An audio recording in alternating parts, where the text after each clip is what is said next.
Merci. Pardon. Merci, Jocelyn. Bonjour à tous. Merci aussi de m'avoir promu, Jocelyn, au rang de professeur de socio à Laval. J'ai dit à Laval? Oui, mais c'est une promotion. C'est une promotion. Je me réjouis. Excuse-moi, à l'UQAM, pardon. C'est une université plus prospère que la mienne, alors c'est certain que c'est une promotion. Alors, écoutez, je voudrais peut-être essayer de contribuer modestement à l'élucidation d'un certain nombre de notions ou de concepts qui flottent autour de l'idée de francophonie, ainsi que les organisateurs du colloque nous invitent à le faire. Pour ma part, j'aimerais vous proposer quelques réflexions très évanescentes, qui sont assez peu approfondies, mais quand même, il s'agit d'intuition, sur l'idée de diversité, qui effectivement, on vient de le souligner, est peut-être la notion clé ou pivot de la grande nébuleuse francophonie. J'aimerais essayer de vous proposer l'idée selon laquelle cette notion-là est justement une notion, c'est-à-dire que ce n'est pas un concept, et c'est quelque chose qui, à mon sens, repose assez souvent sur un impensé. Et cet impensé-là engendre à son tour un certain nombre de problèmes d'appréhension d'un phénomène comme celui de la francophonie, par exemple. Alors, donc, je m'excuse d'avance du caractère un peu général de ce que je vais dire, mais je vous promets qu'à la toute fin, je vais dire 2 mots de la francophonie en tant que telle. Mais donc, d'abord, l'idée de diversité. On ne peut que constater la faveur dont elle jouit. Elle est partout. La diversité est célébrée. Elle est partout évoquée, invoquée. Elle est le bien lui-même. Plus il y a de diversité, apparemment, mieux c'est. Et cela en tout domaine. Et il y a quelque chose dans la popularité de la notion, si vous voulez, ou dans la large diffusion dont elle profite, qui me semble un peu suspect. Alors, la diversité. D'où vient d'abord cette espèce de préoccupation très contemporaine pour cette fameuse diversité? Ben, je dirais qu'elle vient d'abord, et c'est assez étrange, mais il faut le constater, elle vient d'abord des transformations très importantes qu'on peut observer dans le monde naturel. Nos sociétés s'inquiètent, à juste titre sans doute, de la possible disparition ou diminution de la diversité dans le monde de la nature. Vous allez trouver un peu partout des préoccupations très grandes liées au fait que disparaissent chaque jour des espèces animales, que flore et faune voient leur richesse respective diminuer, en raison évidemment des changements au substrat de la vie qui sont le fait de l'activité humaine. On s'inquiète de la disparition des langues. On dit que disparaissent de la surface de la Terre chaque jour plusieurs langues, et on se réjouit du même coup de voir que Internet, par exemple, permet leur survivance ou leur reproduction. On se réjouit du fait, par exemple, que certaines langues autochtones au Québec maintenant désormais sont écrites. Et ça, c'est beaucoup grâce au fait qu'on peut faire circuler le projet de leur écriture sur le web. On s'inquiète de la disparition des cultures. Vous voyez, par exemple, avec quel soin quasiment obsessif on tente de préserver les dernières collectivités ou tribus primitives du monde. Au Brésil, on fait tout pour les mettre à l'abri de tout contact avec le monde développé, tentant à tout prix de préserver quelque chose qui est de l'ordre précisément de la singularité. Il y a là une diversité humaine qu'il faudrait absolument préserver.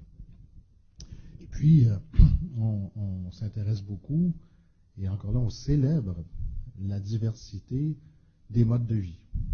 Nos sociétés se sont recomposées sur le mode de l'identitaire.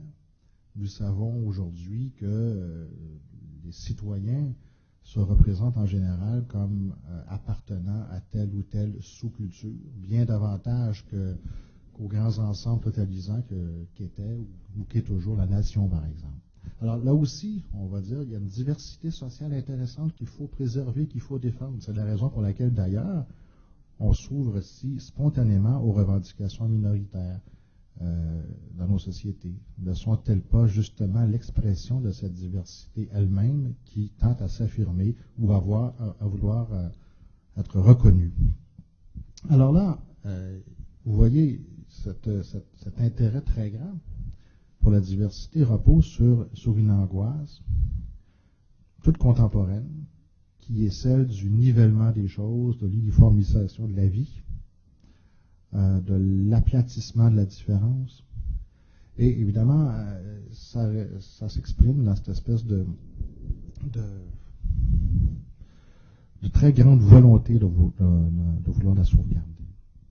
Alors, fond d'angoisse, bien sûr, peur de l'uniformisation, mais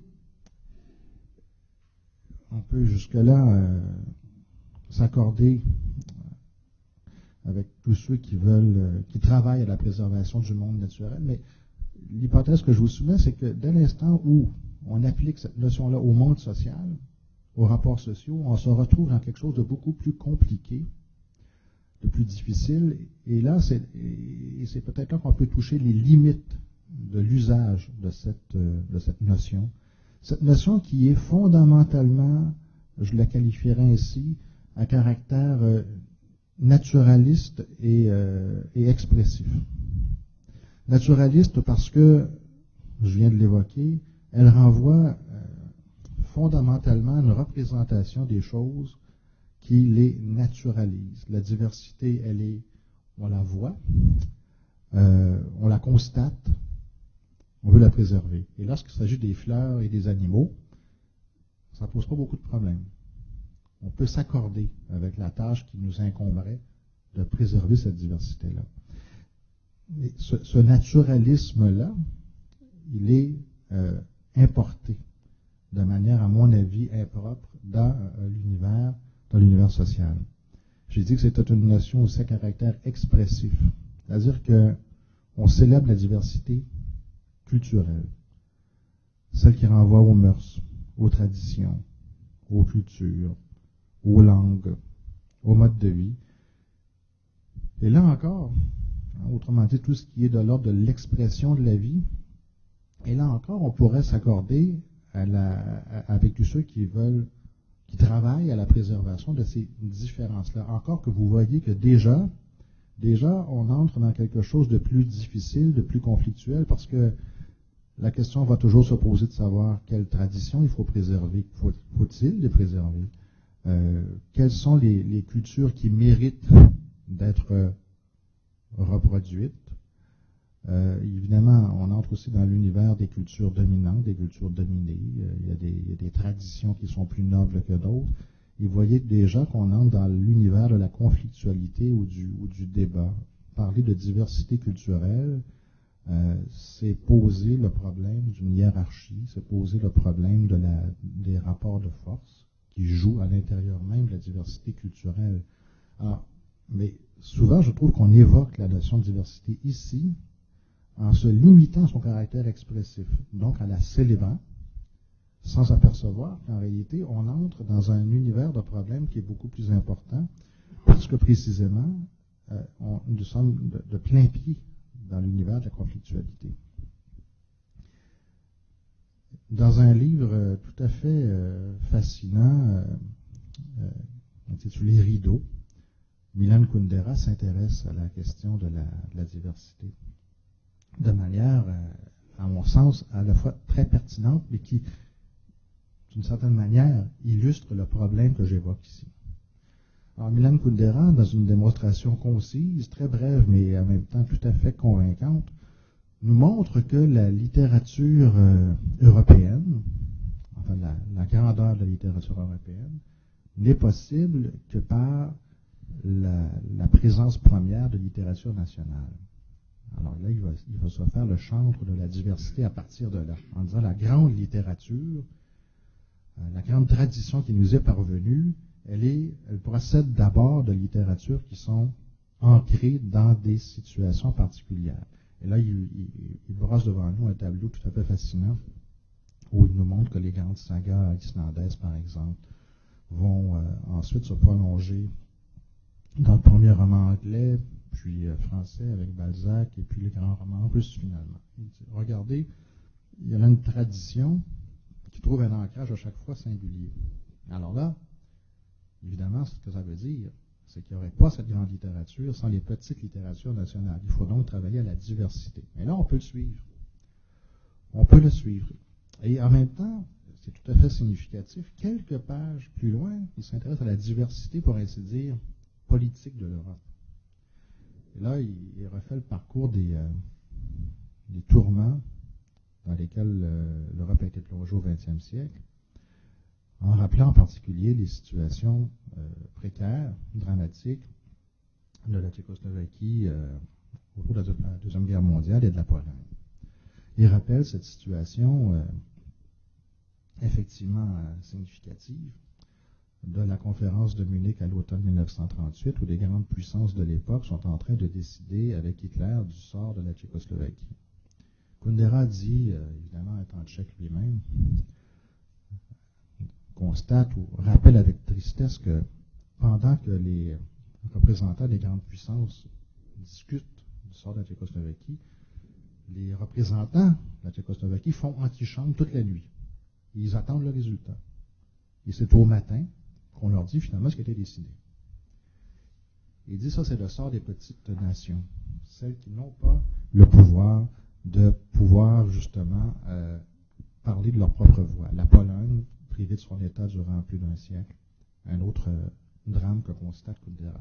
Là, évidemment, il est obligé de constater que la diversité politique européenne se présente d'une toute autre manière que la diversité culturelle européenne. C'est-à-dire qu'on est vraiment dans l'univers des rapports de force, mais ce que lui ne semble pas désigner directement comme tel. Ce qui l'intéresse, c'est la diversité.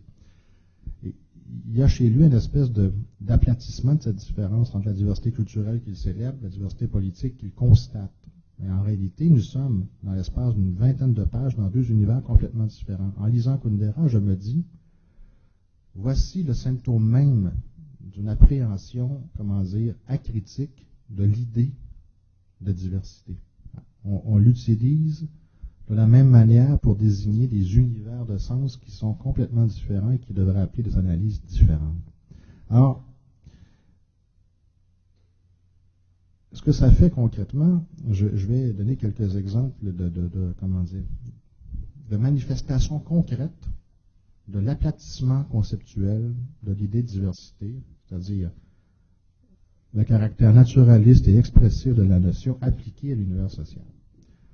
On a évoqué il y a quelques minutes le rapport Bouchard-Taylor, le rapport de la commission portant sur l'étude des accommodements raisonnables. Et on trouve dans le rapport Bouchard-Taylor précisément un rapport à la diversité qui est justement de ce type-là, naturaliste et expressif, et je dirais donc apolitique. On lit à la page 129 du rapport quelque chose qui peut faire sursauter, en tout cas qui moi m'a fait sursauter, et que je vous cite. Alors, parlant de la majorité franco-québécoise au Québec et de son identité, on dit « La majorité d'origine canadienne-française va se transformer, ou est appelée à se transformer, dans le jeu concret des interactions et du débat démocratique, par la force de la contribution, de la créativité et du dynamisme qu'elle sera manifestée. Autrement dit, voici une identité qui n'a pas de privilège sur les autres, qui se trouve sur une espèce de marché de l'identité où elle est à rencontre sur son chemin toutes les autres. Pourra-t-elle survivre? Pourra-t-elle s'affirmer? Pourra-t-elle se reproduire? C'est le marché identitaire qui va décider. C'est son dynamisme qui va décider. Une identité, au fond, appelle l'adhésion de membres, et dès l'instant où on n'y adhère plus, elle tombe en désuétude. Quand je dis que la diversité est au centre aussi du rapport Bouchard-Taylor, c'est en ce sens très précis où ce que l'on présente et valorise dans le rapport, c'est précisément la coprésence d'identités sur un plan horizontal dont on postule qu'elles vont se féconder les unes les autres dans le jeu de leur rencontre, et dont on postule aussi qu'aucune d'entre elles ne peut prétendre à une quelconque disons, prééminence. Et là, évidemment, vous voyez tout de suite le problème politique que ça pose. La majorité franco-québécoise a réagi assez fortement à ce genre à l'expression de cette thèse-là, en disant, oui, mais au fond, est-ce qu'on est en train de dire qu'il n'y a pas, dans toute société, un fond de culture ou une identité, si vous voulez, englobante à partir de laquelle s'organise la société. Ici, on présente au contraire, en célébrant la diversité identitaire, la diversité sociale, on est en train de montrer l'égalité radicale, si vous voulez, de toutes les identités qui se présentent. Alors évidemment, il ne s'agit pas de trancher aujourd'hui, d'en tirer des leçons, des enseignements politiques sur ce qu'il conviendrait de faire. Je constate simplement que l'usage naturaliste, acritique et apolitique de l'idée de diversité conduit à ce genre d'interprétation où on ne voit pas qu'on est en train, en réalité, de parler de rapports de force, de rapports sociaux, de conflits sociaux, et que il faudrait peut-être recourir à d'autres notions pour essayer de circonscrire ce qui se passe. 2 mots de la francophonie, puisque je l'ai promis, et je finis là-dessus. La diversité culturelle, c'est effectivement la notion clé lorsque l'on parle de francophonie. Et je pense que ça va assez bien, tant il y a aussi longtemps qu'on parle de flux, d'échanges, de culture, d'idées. Et ça va moins bien dès l'instant où on appréhende des choses qui sont plus litigieuses, j'allais dire plus politiques. Pensez par exemple au débat autour de TV5. Tout de suite, on voit que la diversité culturelle ici, ça prend une autre tournure. C'est quelque chose qui devient soudainement de l'ordre du conflit, très très concret, autour de questions comme du financement, de lieux de pouvoir et tout. Et ce que ça veut dire, ce que ça indique, ce sont, à mon sens, les limites de l'idée de diversité lorsque on tente de l'appliquer dans l'univers du conflit social ou des rapports de force, de manière plus générale, dans le cadre de rapports politiques. Je vous remercie.